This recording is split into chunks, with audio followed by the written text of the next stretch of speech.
And this time for wrestling, we have probably one of my favorite luchadors, Juventud Guerrera, or as some on the internet like to call him, Juventud. Hoovy, Hoovy was one of my favorites. I saw Boss Fight Studios doing him and Ultimo Dragon. Those are my two favorite cruiserweights from back in WCW, and I really liked them. I really liked them both. I was hoping their careers would pick up along with Rey Mysterio. Unfortunately, they did not. I mean, it's not like they're not famous. It's just that they're not as famous. They never reached the heights of the World Championship in either WCW. And I don't even think... I think Ultimo Dragon had a very brief stint in the WWF, and I don't think Juventud ever even win. But I enjoyed them.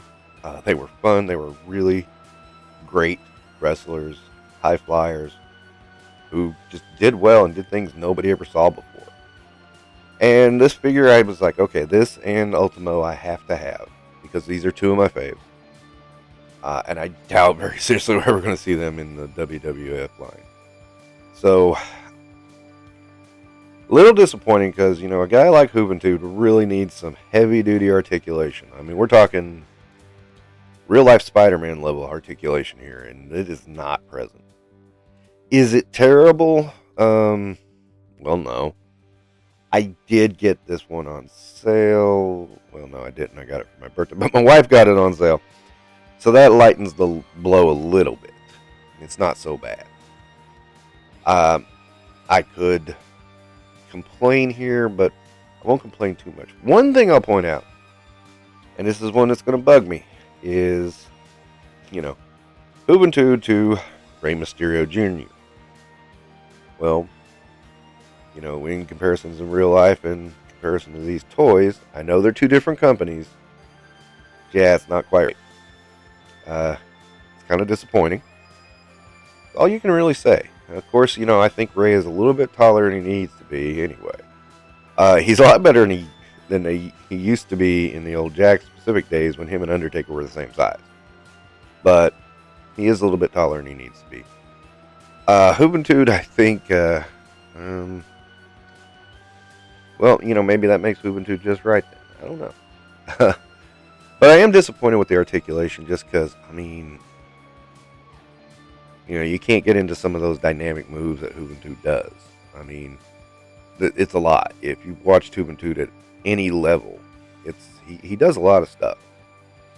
And again, it's stuff you don't see today, let alone back then. It was new and innovative, at least back then. And it wasn't just, high spots. I mean, there was stuff to it. I mean, there was stuff going on in those matches. Really good matches. So many of the cruiserweight matches were really good.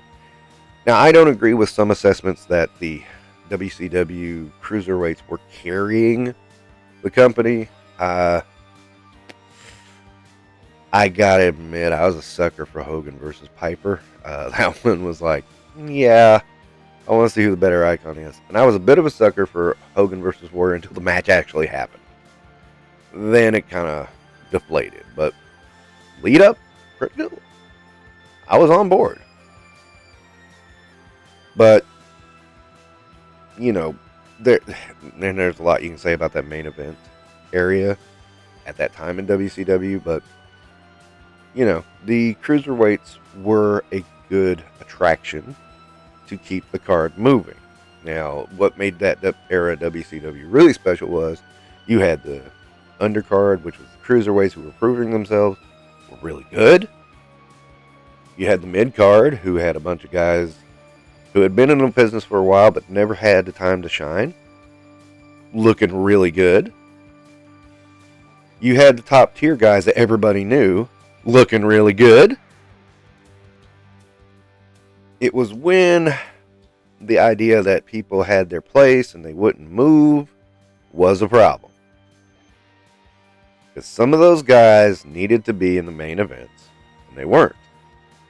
And that hurt, I think that hurt WCW a lot. Ultimately, it was Vince Russo that hurt WCW the most. And I don't think Vince Russo ever saw the value of the cruiserweights because I never thought he utilized them very well. That said, the Cruiserweight division was a fun time.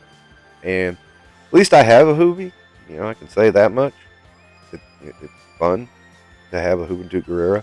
I just wish he could move better. And we could pull off some of those classic Juventud versus Rey Mysterio fights. That would be fun. As it is, just okay. And I'll just let it go at that.